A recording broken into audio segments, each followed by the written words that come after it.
ബീഹാറിൽ PSC പരീക്ഷയിൽ ക്രമക്കേട് ആരോപിച്ച് പ്രതിഷേധം ശക്തമാക്കിയ ഉദ്യോഗാർത്ഥികൾ പ്രിലിമിനറി പരീക്ഷ വീണ്ടും നടത്തണമെന്നാവശ്യപ്പെട്ട ആയിരക്കണക്കിന് ഉദ്യോഗാർത്ഥികൾ തെരുവിലിറങ്ങി.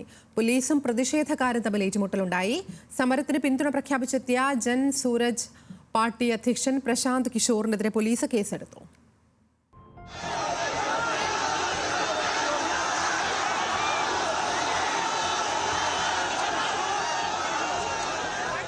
ഇക്കഴിഞ്ഞ ഡിസംബർ 13-ന് ബീഹാറിൽ നടന്ന PSC പരീക്ഷയിൽ ക്രമക്കേട് ആരോപിച്ചാണ് പാട്നയിലെ ഗാന്ധി മൈതാനത്ത് പ്രതിഷേധം ശക്തമാകുന്നത്. PSC പരീക്ഷാ ചോദ്യപേപ്പർ ചോർന്നെന്നും ഉദ്യോഗാർത്ഥികൾക്ക് ചോദ്യപേപ്പർ വൈകി നൽകിയെന്നുമാണ് സമരക്കാരുടെ ആരോപണം. പരീക്ഷ തുടങ്ങി 1 മണിക്കൂറിന് ശേഷം ചോദ്യപേപ്പർ നൽകിയതിനാൽ നിരവധി ഉദ്യോഗാർത്ഥികൾക്ക് പരീക്ഷ എഴുതാൻ സാധിച്ചില്ല. ഇതോടെയാണ് ഉദ്യോഗാർത്ഥികൾ ഗാന്ധി മൈതാനത്ത് സമരത്തിനിറങ്ങിയത്.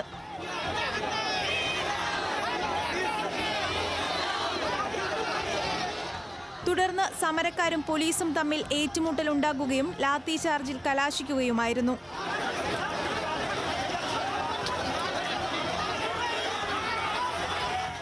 നേരത്തെ നടത്തിയ പരീക്ഷ റദ്ദാക്കണമെന്നും പ്രിലിമിനറി പരീക്ഷ വീണ്ടും നടത്തണമെന്നുമാണ് സമരക്കാരുടെ ആവശ്യം.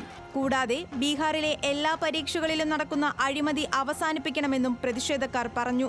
എന്നാൽ പരീക്ഷ റദ്ദാക്കണമെന്ന ആവശ്യം അടിസ്ഥാനരഹിതമെന്നും സ്വകാര്യ കോച്ചിംഗ് സെന്ററുകളാണ് സമരത്തിന് പിന്നിലെന്നുമാണ് സർക്കാരിന്റെ വിശദീകരണം.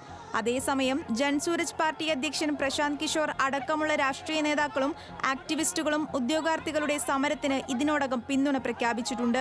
പരീക്ഷാ ക്രമക്കേടുകൾ അവസാനിപ്പിക്കാൻ എല്ലാവരും ഒറ്റക്കെട്ടായി പോരാടണമെന്നും പ്രശാന്ത് കിഷോർ പറഞ്ഞു. National desk news Malayalam.